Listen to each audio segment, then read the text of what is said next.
this is Bobby Shanks, author of the newly released book, Undateable, now available on Amazon.com. Go and get your copy today. Hey, send me a message on the socials if you buy a book, and if you're available, we'd love to have you come to our launch party here in St. Louis. It will be in October at a absolutely beautiful location, so stay tuned for more details on that. Also, when you read the book, I would love, it's a total cry for help if you would share the book with your friends, get other people to buy it, put a review on Amazon, come online on our social platforms, TikTok, Facebook, Instagram, whatever it is. Tell us what you thought and be part of our community. All right, so without further ado, I'm going to introduce our show's number one producer, He-Man of the universe himself, the Dr. Ian Brown. How's everyone doing? Hope we're gonna have a good show tonight. This one's gonna be awesome. Yeah, this one's gonna be one for the books. So without further ado, I want to introduce our guest, the lipstick preacher, straight out of Phoenix, Arizona, and author of this unbelievable book. Her name is Bri. Bri, I have never read a book in my life where I've made more scribbles and notes ever. So, Bri, tell us about yourself and why you wrote this book, The Love Addict.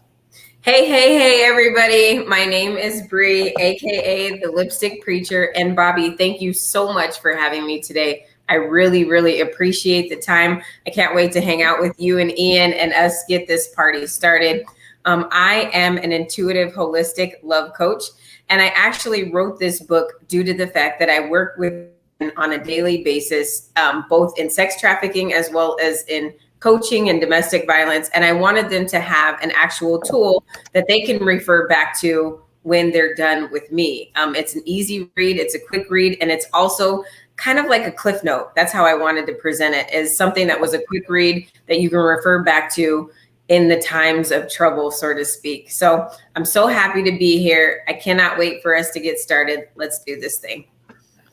All right, that was perfect, Bri. Thank you. Okay, so for those of you that want to buy this book, Bri, it is available on Amazon, correct? That's where I got my copy. It is. It is available on Amazon. You can get the Kindle version, or you can get the chapter book that Bobby is holding right now. The audio version should be out sometime later this year. Okay, so I want to make an important point here, because this was something that I did not know before I bought and read this book. This is a book for women. And, you know, here I am, like this middle-aged dude, and I wrote my own book about, you know, love and dating. But I got to tell you, Bri, if I had read your book before I wrote my book would have been even better. So for those of you that are buying my book or reading my book, sharing my book, especially if you're a woman, this book pairs very well. This is the sweet red wine that you read. It pairs so well with my book, and I do highly recommend it. And so stay tuned. After we do our first requested or rejected, we're going to talk to Bri about this and get more insights as to some very awesome and specific metaphors that she has in this book that just blew my mind. So without further ado, Ian, kick us off with something hot, something fresh. Let's do it. I'm ready. Rejected. So our first topic tonight, we're going to talk about talking about very deep and intimate subjects on a first date, requested or rejected. Ooh. You know what, Bri? I'm going to let you take the first one. I'm going to say rejected. Rejected. Okay. I do not think that you should go deep on the first date. You don't really know them. They're a stranger. And really what you're trying to do is see if you can get a vibe first. I want to see if I am attracted to you, both intellectually as well as physically. I want to see if you smell good. I want to see if you have good habits. I'm not really into trauma dumping or talking real deep on the first date. I'm really into just kind of getting to know you and seeing if we vibe. So I say rejected. Absolutely not. Don't do it. All right. So I am in total agreement, and I'm in agreement because it has happened to me so much. Like, I have been on dates, first dates, where people have said stuff to me that of a sexual nature that really blew my mind. Like, I'm not even sure it was fifth date material, much less first date. But not just that. I've had people talk to me even to the point of, a very emotional response, whether it was tears or their skin gets really red and flush, where they'll talk about, a family member or some other, as you would say, Bri, trauma dumping. And to me, the first date is really all about, how do I feel around you? How do I think you feel around me? How is the chemistry? How do we click?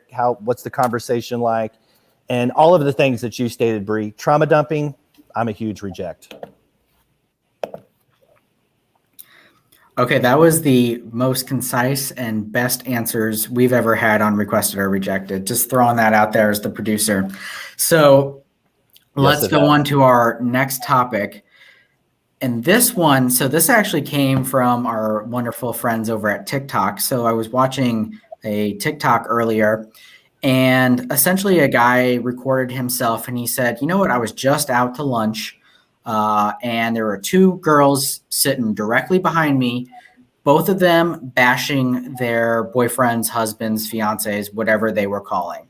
They were talking badly about him, blah, blah, blah. And he essentially recorded himself and said, is this something that is normal for women to do? Because this is not something that's very normal for men to do. So talking negatively with friends, family, whoever it will be about your current significant other, requested or rejected?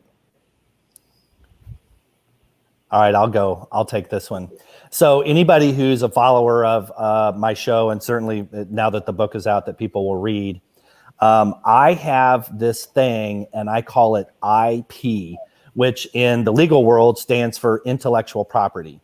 If I'm having struggles at home in a relationship or in a marriage or even with my family or my kids or whatever, now I will have some trusted individuals like a best friend and maybe my parents. But outside of that, I think it's completely off bounds, and you're actually giving away intellectual property to other people, and it does not belong to them. So I'm absolutely, totally rejected. However, do I think it happens, especially when people are going through divorce? Oh, big time. Bri, what do you think? So I have to speak on the women's side. Is we absolutely talk about our relationships all the time. The thing that I'm opposed to is definitely like, oh girl, he's doing this, and oh girl, he's doing that. Like, the circle of friends that I run with are inspirational. They hold me accountable. So if I did something wrong or I did something I wasn't supposed to do, they tell me. Now, there are some things that I do not leave for my friends because I don't want my friends and my family to get any kind of opinion about the relationship I'm in. And even if we think that we do get an opinion from other people based on the things that we say about our significant other. So we do, like you said, need to be really careful about the ways that we present our significant other, especially if we're planning to stay with them for a really long time. I do not speak harshly or badly about my significant other. If I have a problem with him, I keep it in our house and speak over it with him. The only time, because I'm not going to say never, like I never done it before, but the only time is if I really don't understand, like if I really can't get the gist of it and I need somebody outside to help me kind of bring it in and give me some kind of perspective that I might not be able to see on my own. But I definitely reject talking about your man. If you're talking about your man in a negative light, then maybe he shouldn't be your man. Just saying. So True that. And you spoke, towards women, about women. I'll say that everything you just said, totally parallel, mirror image as it relates to men. Same thing. If you don't have anything good to say, now look, it's one thing to have a bad day and you call your closest friend or your parent or whatever and say, hey, Jill is really busting my chops today because of XYZ. That's venting. And I think that that's acceptable when it's healthy. Now, it crosses a border of being unhealthy when it's just something you do habitually. Totally being honest, I think it's a no-go. Agreed. Ian, what else you got for us, man?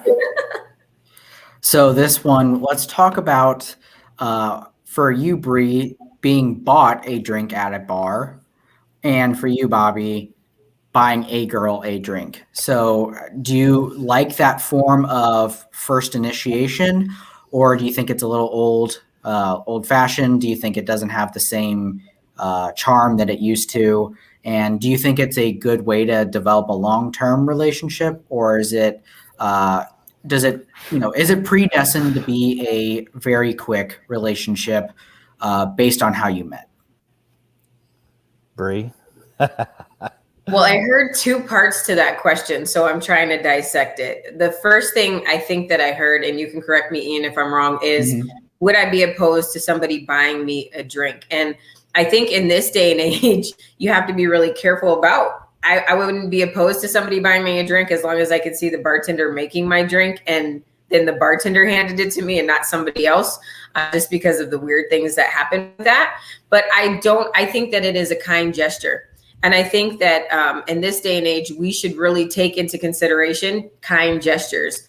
I think that people are going a little bit too far in what they're expecting from people. And I think that a kind gesture says something about you as an individual. You buying me a drink, I think it's a kind gesture, and I would welcome it. I would welcome conversation with you. I would welcome and entertain conversation with you based on you buying me a drink. I think the second thing I heard you say was, do you think that it is a starter for a relationship? I absolutely think it's a conversation piece, buying me a drink. And then what develops from there, whether we have a rapport, we hit it off, and we can see where it goes after that, 150%. I think people need to stop thinking so deeply about things and just roll with stuff. I really, really do. Just roll with stuff. And somebody could end up being a friend, or somebody can end up being a longtime boyfriend. And so I say I would accept it. Ian, I don't know that I have anything to say.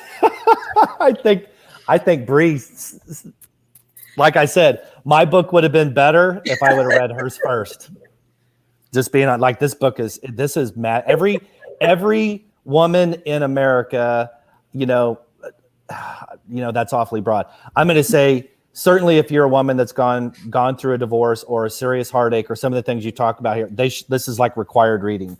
Now, that was a super lighthearted topic, but it just goes to show that how much you and I are on the same page. So let me give some personal experience.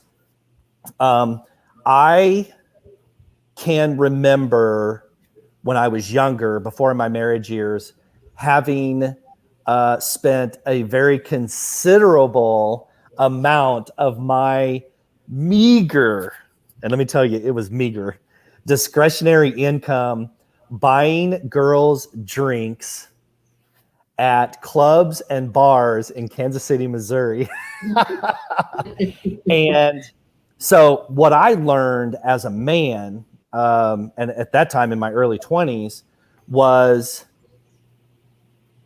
you can't buy a girl a drink and expect reciprocation, which is to say, expect her to engage, like turn and like body language, face you, or gate you and engage in a 15, 20-minute conversation. So what I learned over time was what a huge waste of time it was to buy girls drinks if I hadn't yet really got to speak to them.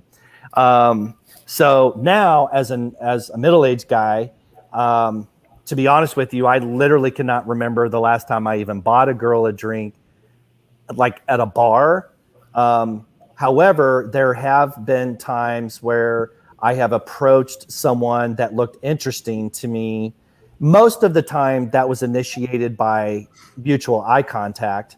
And then from there, as you would say, Bri, I just kind of went with the flow.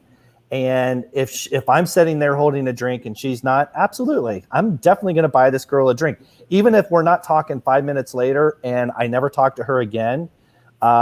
I think it's just kind of a good old fashioned, traditional, chivalrous, quite manly thing to do. And so I'm absolutely an accepted. So I have a quick follow-up question for Bri, actually.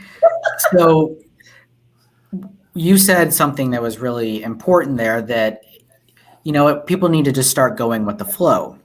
However, my question is, there's certain things like a Tinder versus a Match.com. Tinder is generally it's created for shorter term relationships. It generally breeds those types of relationships. Match.com will take longer to create a stable relationship. It makes it harder. You have to meet more criteria. There's more to it than swiping left or swiping right. So as a girl, do you feel like girls need to be on one or the other? What's your advice to them? Yes, Bri, I definitely want to hear you weigh in on this. Well, my girl Carrie would say that Tinder is the way to go. And honestly, I never went on Tinder because of the name Tinder. I couldn't get past the name. But I think what is realistic is understanding where you are. I think where the dating problem happens is women are like, okay, I just want to date, and that's all I want to do is date. And then they find somebody they like, and that person's on the same page, hence Tinder, right? On the same page of just having fun. But then they like them, and then all of a sudden they want a relationship. And then the guy's like, whoa, whoa, whoa, we met on Tinder. That's not really what I want to do. And then they're hurt, right? And so I don't think it's more of the actual app. I think it's more of an evaluation of self and figuring out where you are in your life, really figuring out where you are in your life and what route you want to go. Because there is a difference. There's a difference in having fun, which is a ludus kind of love, that playful love, that, nothing serious. And then there's that pragma love, which is the long lasting love, which is a relational love, And so you need to know where you stand and where you sit. You can't fool yourself, because once you end up being on Tinder and finding somebody you like, and they're like, I'm not on the same page as you, and you get upset. Well, you can't get upset when you said you didn't want anything serious. I think you just have to be real with yourself. I really don't think, Ian, it has to do with the apps. It has to do with the person. She's a genius. All right, last topic, and I already know you guys are going to eat this one up. I'm ready. I can't wait. I was looking at it, and I cannot wait to say it. So I'm going to call this a relationship baptism. So this is when you essentially have the conversation with your partner that you are officially all in. However, we are going to absolve ourselves of all prior sin.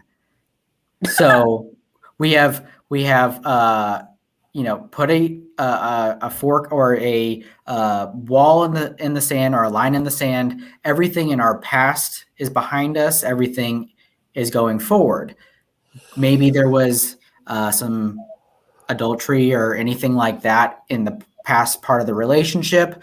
And actually having that conversation, putting the line in the sand, is that something you would be willing to do, or would you be kind of opposed to that? I need clarification on the question. So is the question asking, like, are we not going to ask each other about each other's past experiences and just move forward with just each other?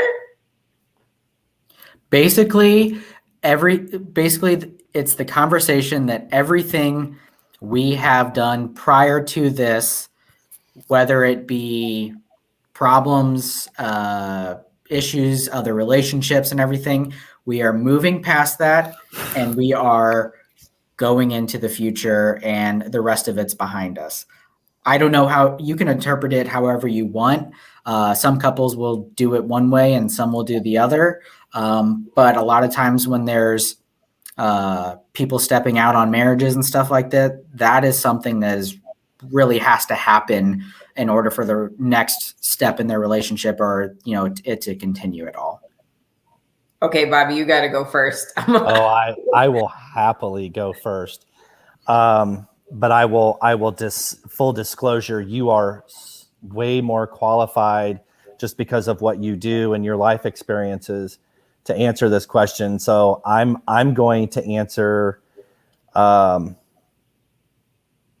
best I can.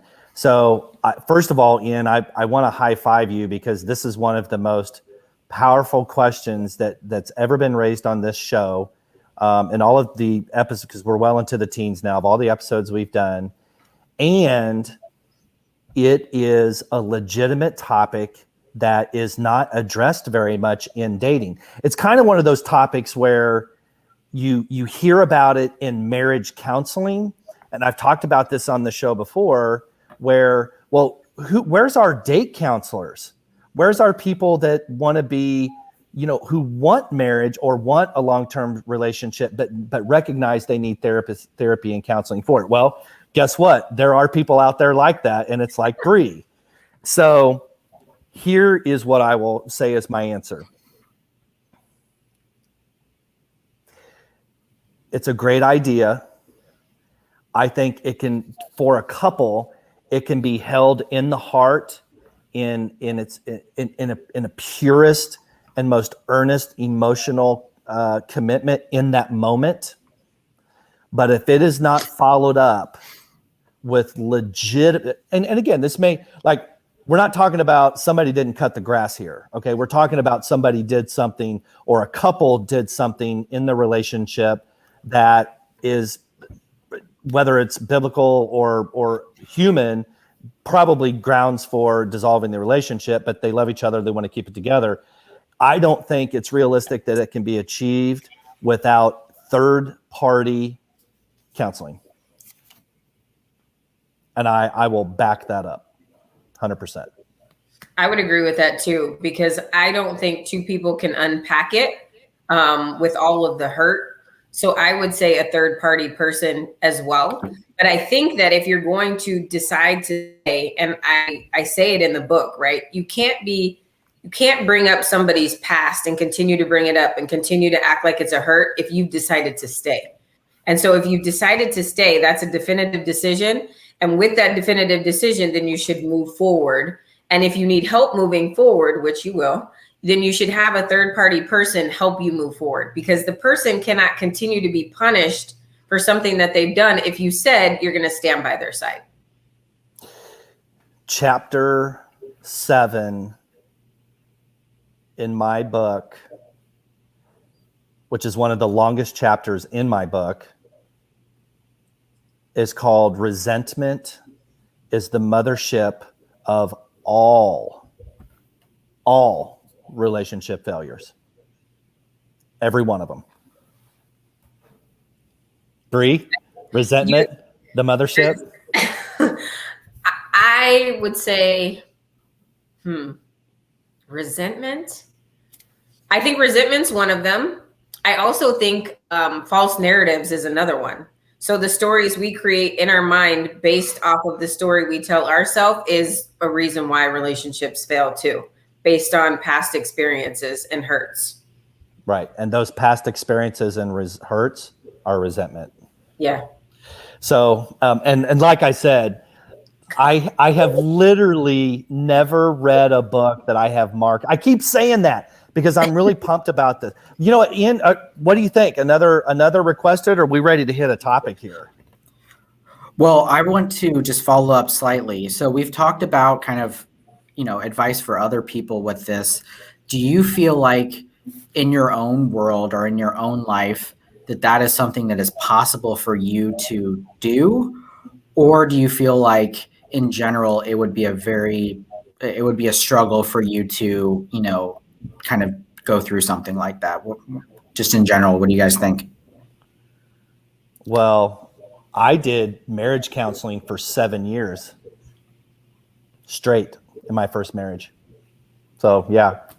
And I do counseling now as a single person. So I'm all in. I'm good. I think that both parties have to be invested. I think the reason why counseling doesn't work is when one person's invested and the other person's not invested. I think both people have to be invested and be on the same page in that investment. I think that people also need to realize that love is a decision. And so many times you hear people say that, but it really is a decision. Not every day are you going to like that person, but you should love them. Not every day they're going to be your favorite person, but you should love them. And not all the time they're going to give you butterflies and give you that woo woo feeling, but it's a definitive decision to love them daily, you know? And so I would just say that, am I strong enough? I would say, yes, I'm strong enough, because if I'm choosing to love you, then I'm choosing to be in it. Now, there are some, let's go ahead and put it out there. So if there's anybody in domestic violence, absolutely not. That's a no-go, deal breaker, no counseling, no nothing. I'm out the door. Cheating, I'm out the door. And so those are my non-negotiables. Excellent. That was perfect. I think we need to talk about this book. What do you think? Yeah, I'm chomping at the bit over here. Let's do it. All right. Okay, so right up front in the first, chapter, was it chapter 2? It's called The Two-Headed Monster. Is that what it's called? I got to find my notes here. It's not chapter. It's not chapter 2, right? Okay. I think, yeah. It's the chapter called Two-Headed Monster, and I'm going to kind of set the stage, Bri. Okay. And I would like to ask you to run with it, and by all means take all the time that you want, because this chapter is, oh man, it's so true. All right, so here it is. The chapter is titled Two-Headed Monster. And what I took away from this chapter is you basically have 4 subtitles or 4 metaphors that women encounter in different stages. So, for example, the first one is called the runner. The runner presents as if she has it all together, and while outwardly no one can tell anything is wrong, inwardly she is falling apart. So that's number 1. Number 2 is the creeper. I'm going to let you go into that. And number 3, which is a chapter that I will admit I really identified with as a man. And I expect you to giggle at that one. It's called The Seductress. And I have a lot of notes on that one. And then lastly, we have The Settler. And take us through that. Why did you write that? Why did you name it those? And what are they? So I think that you have to understand who you are. And so in writing it, I understood that my pain actually had faces. And I didn't recognize it until I moved outside of the pain, that I actually identified these different characters, per se, as my identity, and I owned them. But it really wasn't who I was. It was really defense mechanisms that wore my face. And so the runner is somebody who is always put together. You see them out. They always seem like they're the strong one. They have it together. But inwardly, they just retreat and retract, and they just start to self-loathe and self-hate and they're sitting in their sweatpants, eating ice cream, and just not there. They present to the world that they're there, but internally, they're just not there. There's nobody home. It's like you, in the book I mentioned, I died. So when I died, what resurrected was my pain, and my pain had specific faces. And so I went through certain phases and stages as defense mechanisms to keep me safe. I wanted love all along, but these faces were ways that I could have love and protect myself at the same time. So the runner was just kind of somebody who retreated and retracted and kind of thought about all the things that happened to her. And then she morphed into these other things. And so some of them are things that my girlfriends have talked about, like a creeper. A creeper is somebody who wants to have control. She wants to have the control because she knows that the relationship is ending. Either he's done something, he's cheated, or he's just not that interested anymore. And she just has to have some form of closure, some form of something. And so she becomes the detective.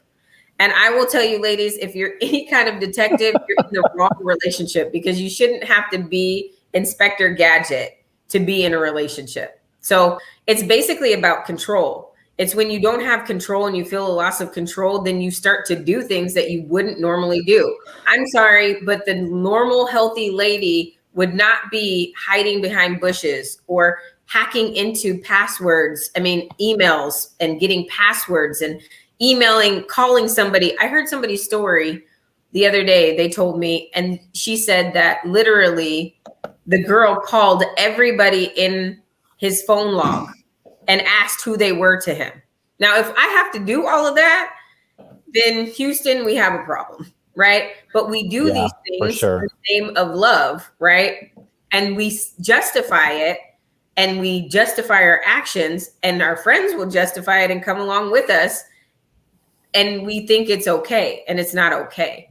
And so it's these kind of behaviors that we justify as okay, but not okay. So the seductress is one as well. Like when your boyfriend has another girlfriend, and then all of a sudden you show up at their house to see if you can rekindle something, and you're wearing something scantily clad, then you sleep with them, right?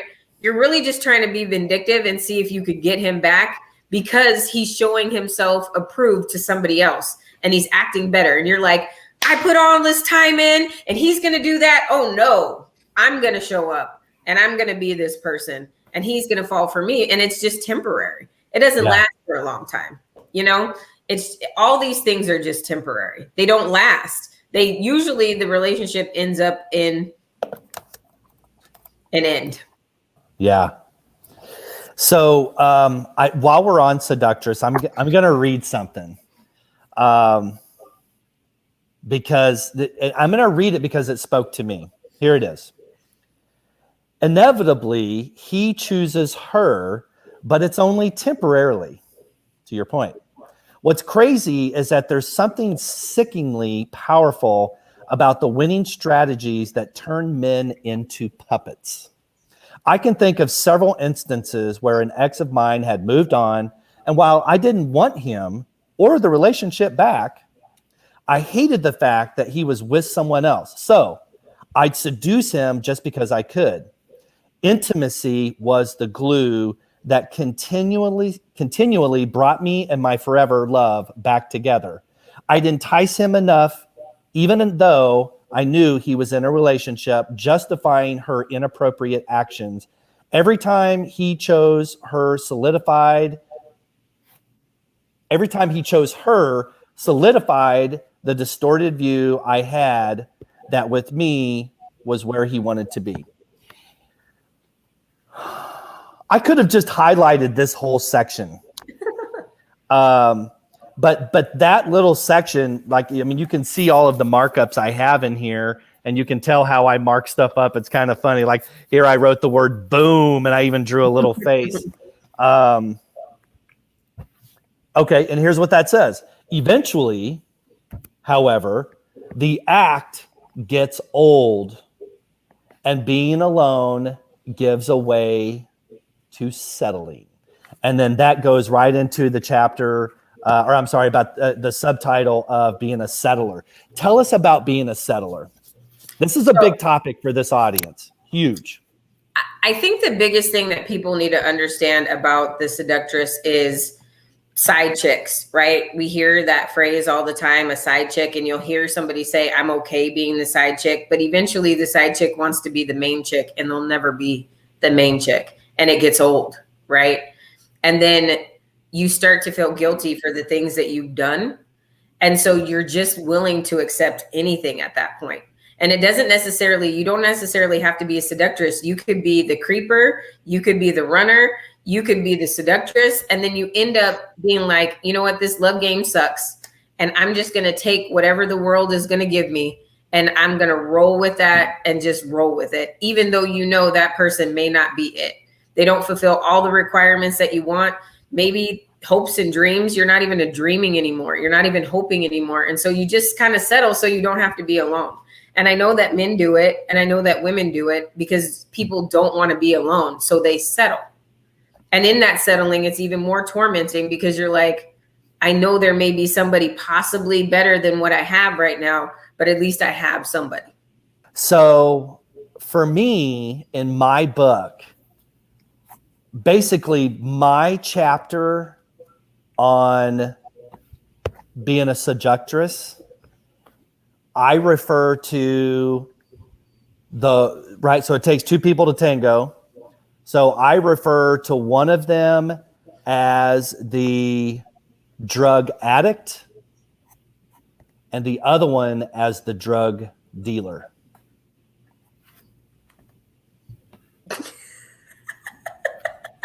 Yeah, I think, we try to find the method of creating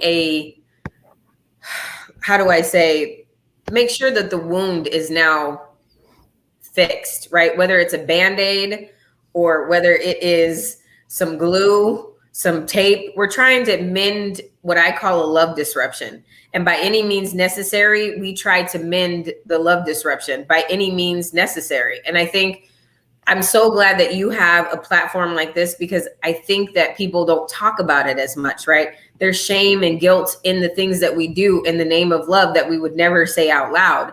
And I've just kind of chosen to say it out loud so that it permissions people to say, hey, maybe this identity that I've kind of taken on isn't really me. Maybe it's the wounds and the love disruptions. And now I'm justifying this behavior. But guess what? Now it's time for me to put on my big girl panties or my big boy boxers and really own that I'm actually needing some healing and I need to get better so that I can have a healthy relationship, Yeah. True words. Okay, so I'm going to move on here.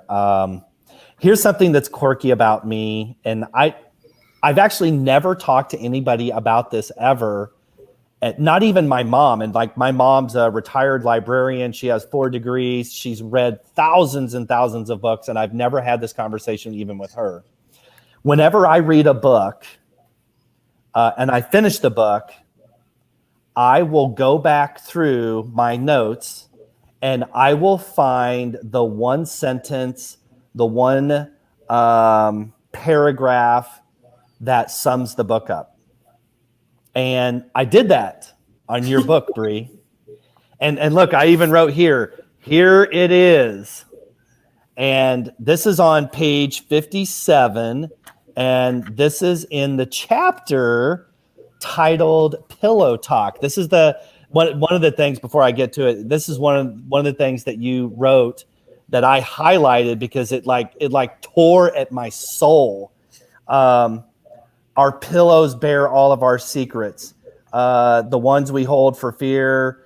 Basically it talks about how your pillow, like if the walls could talk, well, what if your pillows could talk? And here's what you wrote. My pillow caught thousands of tears as I petitioned God for an answer as to what was wrong with me and why nobody wanted to be my person. And that's why I wrote this book. And this little paragraph here where I wrote, here it is on page 57. I'm just going to read it. It was no longer a want. I needed the pain to stop. And so I moved from one fix to another, that fix being a relationship. In reality, there weren't many, mainly because I had my heart set on one. Once he took up space in my heart, I couldn't get him out of my system. Everybody who's watching the show, raise your hand. Guilty. It was a long season of not letting go. I was a love addict. That sums the book up for me. I think that most people see that title and they're like, she's not talking about me. She's not talking about me. And so when I start to explain what a love addict is and the behaviors of a love addict, then people are like, oh, well, maybe she is talking to me. Maybe she is speaking my language, you know? And I think that some relationships are not anything that we need to worry about or talk about. They had no impact here. They had none. And some leave very deep wounds. But not only intimacy from the standpoint of a relational intimacy with a partner, but also relational intimacy with friends, family. Like I started as a love addict because there was a deficit from my family. And then it moved from a deficit from my family to my friends. And then it moved from friends to now I've hit puberty and I'm looking at the opposite sex. See, it doesn't just start from, oh, boy meets girl. It started from my family. And I think most people know that and most people understand that, but they don't understand the dynamics of it. There are eight different types of love. There are 8. And we navigate through those 8 different types of love, calling it one type of love. And that's not really true. And so the more and more that you and I educate people on love and the 8 types of love and the different things that we do for in the name of love, I think that we can create a healing reform. And so people can stop saying men suck and men can stop saying women suck. And I can stop seeing on TikTok, oh, well, if you think you're this, then this, and all these things that are out there putting us against each other when really we're meant to love each other. I think we'd be in a different space, in a different place. I think people could have the love that is intended for them if they would just stop for a minute and heal, pump their brakes for a minute and heal, pump their brakes for a minute and recognize they have bad habits, you know? Yes, I do know. Guilty. So, Bri, tell us exactly why you call yourself the lipstick preacher. Where did it come from? And what does it mean? So it's really funny. I actually didn't give myself that name. I've been speaking to women both internationally and nationally. And usually when I start talking, people are like, amen, hallelujah, when I start to give scenarios about just like kind of like how I gave it here. And so they gave me the name. I did want to be a preacher at one time. I thought that that was my destiny and calling. So I do think it's kind of funny that they call me lipstick preacher because I'm very much a girly, but I'm very much raw and real. And so I think it's to the point of being raw and real where people are like, amen, I can relate. That was me. And I want that environment. I'm tired of people living in the shadows and acting like they don't suffer. I think the biggest epidemic right now in this world today is that people suffer in silence. And if I can break that by just being vulnerable with my book and being vulnerable with you guys today and just being vulnerable where I am and being raw and authentic, then that's what makes me happy. And I think that's why I got the name. All right. So while we're being raw and authentic, I want to bring up something that we, like you and I kind of had this pre-interview, this pre-phone call before today. Tell me about one of your dating experiences you had that was horrific. We swapped a couple stories and you've got some good ones. Hit us. Well, I wouldn't say it was horrific. I would say a learning experience for me. So I was on Bumble. And I had made it a point to build a team. Now, most people, when they hear team, they think of player, like, oh, she was a player. But no, you need a team to build an identity, to build yourself. And from me being a love addict, I really didn't know what I liked. I always conformed and morphed to what people liked, right? What men liked. I could chameleonize to be what men liked. And I forgot that I had a choice too. So I'd always let the men choose. If they didn't want to be with me, even though I really didn't want to be with them, I would let them choose that and I would wait it out until they chose. And so I went on Bumble and I had a team and I had a team of a team and the team was for me. It was me to choose like, oh, what do I like in somebody? Are they funny? Are they attentive? Are they, charismatic? What is it that, and I would swipe on just random different people.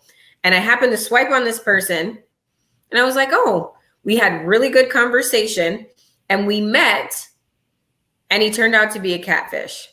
And by what I mean was a catfish was he was the actual person, but 300 pounds heavier. Oh, wow.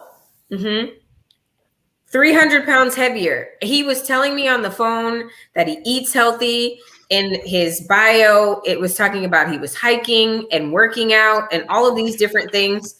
And when I met him, I'm looking at him like, where? Where are we doing any of this at? Where are we doing it at? I don't see it, right? Okay. But go ahead. So look, I don't want to call you to the mat here, but what did you do? I stayed. And I stayed because I realized that people do things, right? Love Addict, to get love, right? And so that's obviously what he did. And so I sat and had a conversation with him. We chit-chatted for a while. And then I told him the truth. I said, I have to be really honest. I feel deceived because you said you were one thing and showed another thing in your pictures. And this is what I'm getting. And don't you know that somebody's going to love you for you and that you should present with you? Because once they come and sit down at the table with you and see that you're the same person, but 300 pounds, they're going to feel deceived and you've lost them for forever. So you might as well come with yourself and you know that somebody's going to be there at the table with you for you than a pretend you.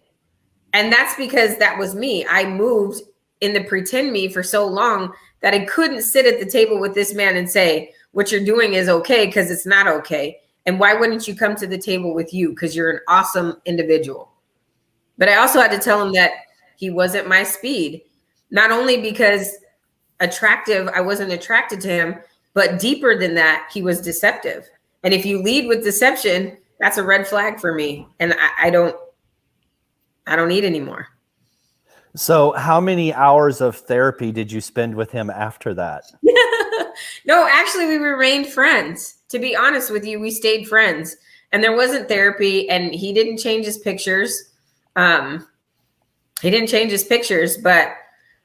I don't know. Like, I think that's the biggest thing. Like, why are we presenting as something that we're not? For what? For what? We take ourselves way too seriously. Too seriously. Well, okay. So, but before we jump to another, for instance, what was his reaction? He didn't think he did anything wrong necessarily because he said that was him. And I said, that was you in what year? That was you in what year? Because that's not you right now. And he apologized to me. And, for me, the substance of people is greater. Even if it wasn't a romantic interest at that time, he was definitely a good person and a good individual. And I value that. That was the takeaway, Wow. So high five to you for two things. A, because you stayed. And I will tell you that I have been catfished a number of times. And anybody who reads my book is going to read about two of them. And I always stayed. And I remained friends with one person in particular that's in my book. So you and I have that in common. Two, you seem to handle it so gracefully. You gave grace, to use your own words. And I applaud that because that's really hard for people to do. So high five. They feel bamboozled. High five back to you for staying. Yeah. And I understand why people feel bamboozled, right? I 100% get it. But you always can have a teachable moment, because if somebody was that desperate that they were pretending to be something else, then that tells me that the condition of their heart isn't good. And so for me to add to their rejection just adds to why they're doing the thing that they're doing. by me staying and embracing who they are and encouraging and empowering the person that I'm meeting, that to me serves a greater purpose, because we have to go into meeting each other and know that even though I'm not right for you, I still need to protect your heart. And that's how I went into my dates with people, is that even if I wasn't meant for them and we didn't hit it off, I still had to protect their heart for the next person that they met.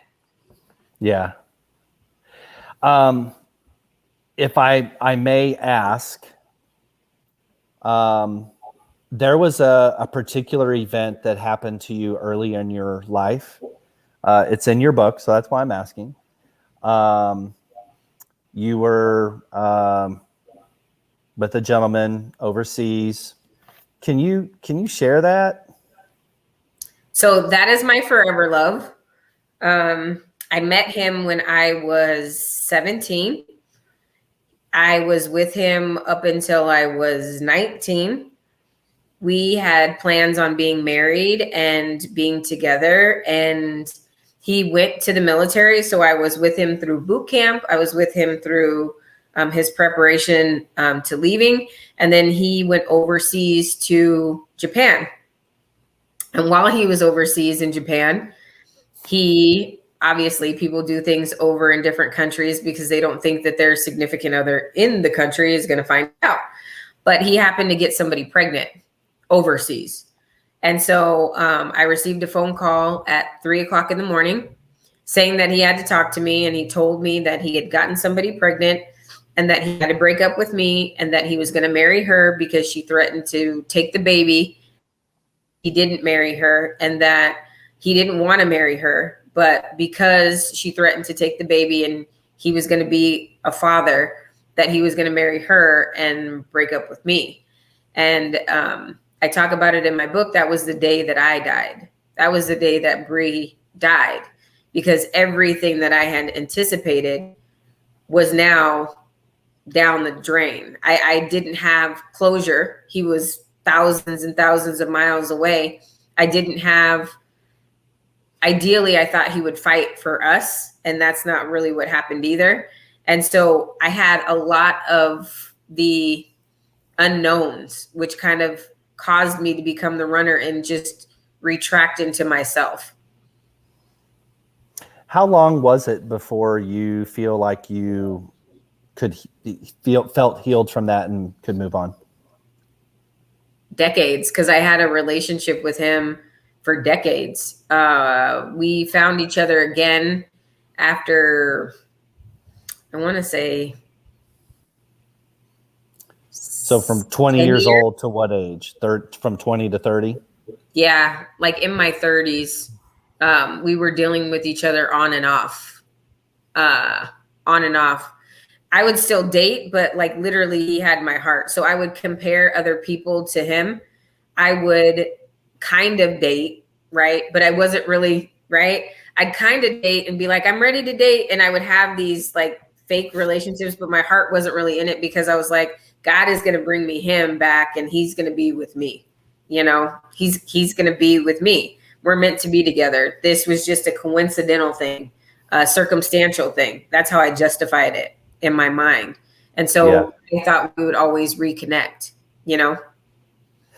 I will fully confess, one of my biggest undateable tendencies, coming from the author of the book, is exactly what you just described. Comparison. Not just with one person in particular, although there is one person in particular from my past, but even comparison to myself. And so how did that work as far as relationships go? Well,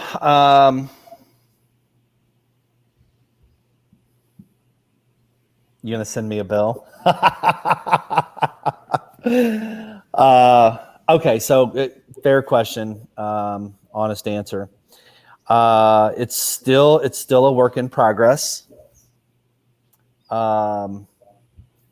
And I have truly learned to, like you say, love is a choice.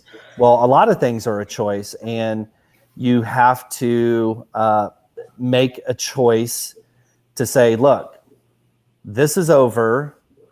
What do you have to learn from it?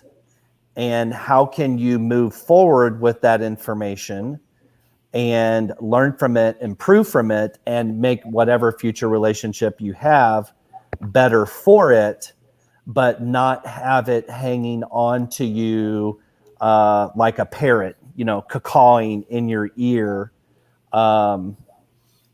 Whether it's, on a first date, a fifth date, as In would say, or as we've talked about, determine the relationship conversation whenever that comes about.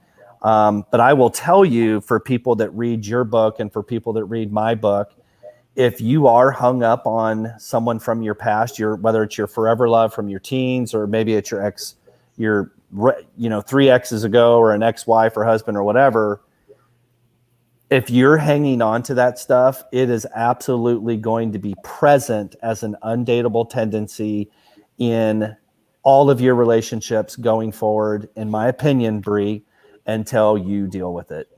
Yeah, you are undateable because while you're trying to move forward, you're still navigating in the past.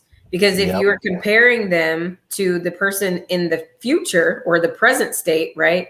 But you're still navigating in the past, what's the functionality in that, right? How can that really function? If you're comparing somebody from your past and you're wishing you had that somebody from the past, you're still operating from the past, but you're trying to navigate in the future. And then you wonder why this stuff doesn't work out. You absolutely are undateable. And so my question to you is, do you still have any memorabilia or any items of this person in your possession? That means yes. We took too long to answer. Yeah. Well, so this is important. So I want to be truthful to the answer. Okay. In my immediate possession, like in my home, no. I even went so far as to make significant changes to my home to solve that. However, immediate possession right here. Pictures and that sort of thing. So yeah, guilty. Yeah. So we have to purge all of those things. We have to purge all of those things. And that's in our own timing, right? Nobody can tell us. That's the other thing why I have built this platform, is because love is connected to mental health. And most people are like, hey, how do you get over somebody? By getting under somebody. You should just get over it. You should get over it, right? Like, it should be easy. Like, are you still festering around that thing? Like I always say, it's everybody's individual rodeo. And so grief is a real thing. You can grieve the living, and nobody says anything about getting over grieving the dead. But when you're grieving the living, they're like, hurry up, get over it, get it together, figure it out, right? But no, It's the same processes. You go through denial, you go through anger, you go through begging, you go through all of the same emotions if you were grieving somebody who's dead, and there isn't a timeline. And so you have to be kind to yourself and permission yourself to be like, okay, I understand that maybe I should be moving on, but that's not where I'm at, and own where you're at. And so what if other people are saying you should be somewhere different? You're not there, And so I didn't ask that question to condemn you, right? I asked that question because you are fully aware. And when you are ready, you'll get rid of the pictures when you're ready. And maybe you shouldn't be dating until the pictures are gone. That's totally up to you, right? Just know that if there's any residue of the forever love, the forever person, nothing is going to satisfy. Nothing. And I only know that from personal experience. It wasn't until I let him go, fully let him go. And let me just tell you, it wasn't because I let him go. It was because he blocked me. And I was like, the audacity of everything that I went through with you, and you're going to block me, that it made me have to let him go. Yeah. Mm-hmm. One of the things we were talking about earlier is not taking yourself too seriously, and that's a step that someone can take to either remove, in your terms, Bobby, your undateable tendencies to become dateable, and to you, Bri, to potentially finding love, or that being a catalyst to helping you find what you're looking for in your relationships. So let's both of you end with a piece of advice or something that someone can take away from this conversation, that they can change, that could be a catalyst to getting what they want out of their next relationship. All right, so that's a great question. There's so many possible answers to that, but and I'm going to draw upon something from my book, but as it specifically relates to, as anybody knows that knows me or has been joked about on the show, I've been on a lot of first dates. In fact, over 50 in the last couple years. And I would say the number one thing that I, as a man, when I walk away from a first date and I know it's the last date,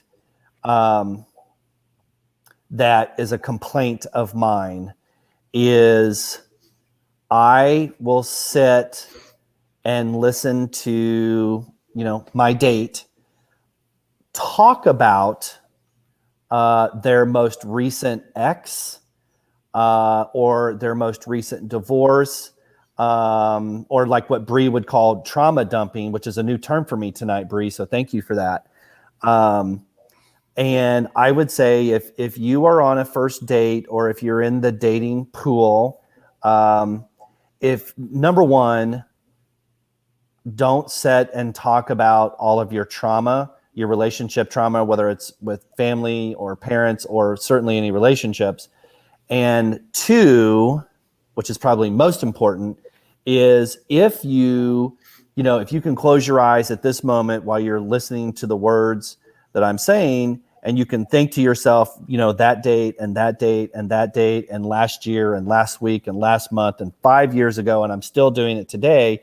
If you're going to say to yourself, oh yeah, I do that a lot, I do that all the time, I do it most of the time, or I have to sit there during the date and consciously think to myself, don't say that, don't say that, don't say that, don't say that. Well, then guess what? You need a third party, someone like Bri, I'm just being honest, Bri, totally. I mean, obviously you're qualified.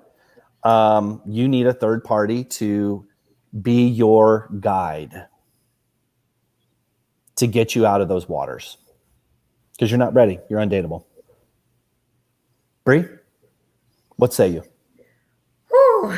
So when I think about this question, there's so many things in so many directions that I would want to go. But I would say, if you are in a place where you're not in a relationship right now, it is the perfect time to sit and reflect and evaluate where you are.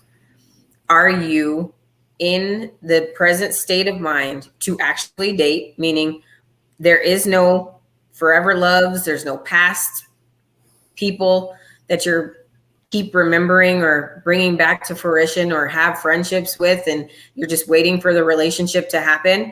Like, if there's none of that, okay, cool. Then move to the next phase and say, well, where am I in my stage of dating? Do I understand that I have a role that I get to choose as well as they get to choose? And have I ever done that? And if you've never done it, then I would say to date multiple people. Can you say what you like and what you don't like? Figure that out. Date multiple people. If you are in a place where you are finding that you're being spiteful, that's why you're dating a lot of people, you need to heal. So if you know that you need any kind of healing, it isn't going to kill you to pause and take a time out and date yourself and be by yourself. Do you know that you're wasting precious time by dating other people when you're not ready? That's wasting time. Most people fear being alone as a waste of time. Like, my clock is ticking, I'm going to be alone for the rest of my life. Well, you're wasting time if you're not ready. So which one is it? You're going to pause, date yourself, heal yourself so that you are ready. So then you can go out into the dating world and get the love you're intended for. Or you can continue to do the definition of insanity and keep trying to do all these different things and get the same result. And I'm Bri, and that's all And I have to say, the perfect thing is if you're in that situation, pick up one of these two books because I think it's a great way to start that healing process. Can I get an amen? Amen. You, young lady, have a gift, and it is my honor. It is my honor to share you and to share this book and to promote this book. Women need this. Men need to read this too. Women really need to read this. And it's not a super long read. I read it, basically when I was on the treadmill over a couple days. Thank you so much. You're going to be back because what you have to say is it's not only powerful, it's just too important to, just brush off as just a normal interview. So thank you so much. I really appreciate that, especially with the time, differences between us. Thank you very much for being here. Well, thank you for having me. Thank you for being an expert in your own right. Anybody who watches Bobby's show, please pick up his book. Understand that this man is speaking from experience, but not only speaking from experience, he's speaking from the heart. And I think that a lot of times, all of these people who are saying that they're the experts are just trying to reel you in, but he's really trying to get you to be in a place where you can get the love that's intended for you, that you can rock your world and get the undateable habits out of the way so that you can have the love that's intended for you. His smile is second to none, and his heart is even purer than that. Thank you so much for having me. I appreciate you to the moon and back, and I will be back anytime. Awesome. Thank you.